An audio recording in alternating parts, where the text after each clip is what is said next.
Last thing in this podcast here, and we'll be quick on this. It's more sad than anything else, but star defensive lineman and really more of an edge rusher type of guy. I don't know why I put D line there. Probably should have put edge. But for Indiana, Stephen Daley reportedly is out for the season. So if you did not see the video on X/Twitter, Stephen Daley was celebrating with some fans after the Ohio State game, and it sounds like. Or it looked like when he tried to jump, he did something to his ankle, one of his tendons possibly, and really screwed that up, which is really unfortunate for him. He was at Kent State last year, 0-12 season at Kent State. He comes to Indiana this year. He's a backup.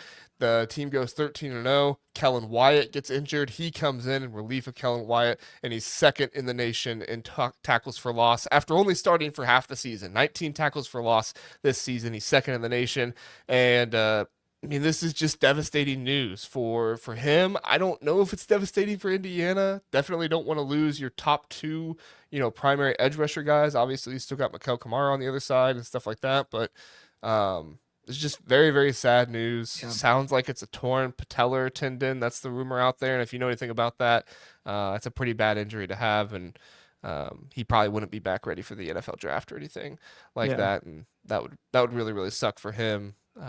Who's obviously trying to get to the NFL. Zach, any thoughts? Yeah. Well, and it's the one, I think, weakness for the Hoosiers is I still question whether they have the depth to go 3 games against high level competition. And so I think losing Stephen Daley on its own stinks, right? Stephen Daley's been great for them. To all your points, but also now you're down, to your point, 2 really good edge rushers. We kind of saw it on the other side of the ball at offensive line. I forget the guy, not Benson. Who's the offensive tackle?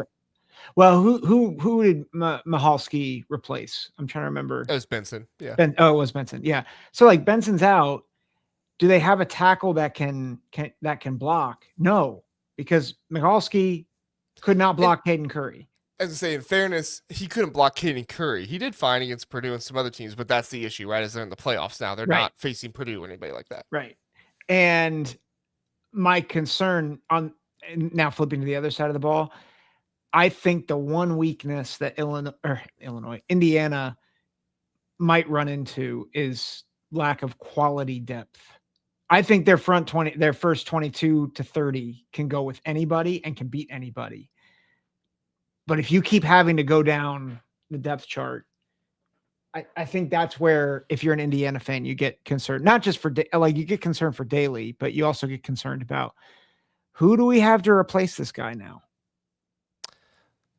Well, number one, so my biggest comforting thing, I guess, in this, and I think this should comfort Indiana fans, is that you do have the best coaches in the nation on the staff. I do truly believe that. I think Curt Cignetti is the best coach in all of college football right now, and I recognize that people are going to say Ryan Day and Kirby Smart, and maybe that will change by the end of the season with the way the playoffs play out. But I just saw Curt Cignetti outcoach Ryan Day.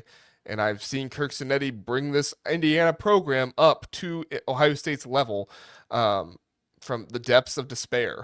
I guess is not a good Indiana program. So for me right now, Curt Cignetti is the best program or the best coach in all of college football. I think Bryant Hainey is the best defensive coordinator in college football. And I watched some of the all-22 film of that Indiana-Ohio State game and focused on the Indiana offense.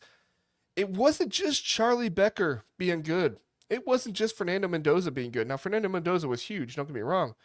But it was some really, really good coaching and play calling and schematics for them as well that was really hindering Ohio State's defense and honestly was kind of catching them off guard at times. And I think that for Mike Shanahan to go out there and to outduel Matt Patricia, I wouldn't say that he was light years better than him or anything, but I would have given the edge to Mike Shanahan in that game in some areas, not in all areas. Patricia still held him to 13 points, but I did not expect Shanahan to do that well. And so my only thing is number one, really good coaching. They're going to find somebody to replace Daley. He's obviously not going to be on his level. And number two, good coaches know how to use players. They don't just try to fit them into whatever the last guy did. They know how to use them and use them well. And I think that's probably the most comforting thing about all this is Yeah. that you do have Bryant Haynes. You do have a very good defensive line coach. You do have very good coaches on the staff who are going to be Yeah. able to figure this out. Yeah. Well, and you have 3 incredible linebackers who can probably fill in some of that with blitzes and other things like that. Yeah. I mean, PK's in here talking about how the edge cupboard is empty, and you're exactly right. It is. What if you put Isaiah Jones down there? I would It's like not to a see bad that idea. That's not a bad idea. because you're already taking Jones out a few times. You're going to tell me that I guess fourth string linebacker, you would say. I don't know how you would say that, because he used to have so many different linebackers. But the second string for Jones there, because Jones is basically starting at this point with how many snaps he's played. But Mhm. you move Jones down there, let Jones back up play linebacker. I mean, obviously Bryant Haynes is a really good coach. He's got those 3 linebackers playing the way he is. That's not a bad idea. I don't think it's the best option. He's not as big as Daley is, but Yeah, but you he could know, be twitchier and generate more of a pass rush. Run yeah, defense might be a little bit more shaky, but yeah. So I don't know. We'll see. I think that Indiana, I trust their coaching staff enough. I think they're gonna figure something out. Is it gonna be as good as Daley? No, it's not. That would be disrespectful to Daley. It's like that was like people saying Michigan's defensive line this season was gonna be better than what they had last year. No, you had 2 first round picks on the interior. You're not gonna be better than you were last year. Can you still be very good? Sure. Could Indiana still have a very good option behind Daley? Sure, but you're not gonna find Daley. So. mhm. And I hope Daley gets to the NFL, man. Like he's not going to be able to do the combine. He's probably not going to get drafted. If he does get drafted, it's probably going to be late, especially with an injury like this. Um, this is something that could hinder him for a year or two, possibly. Mm. So we'll see. I mean, we saw what happened with Seth McLaughlin, won Yeah. the Rimington Award, went undrafted. Yep. So, Yeah. So yeah, hope all the best for Daley.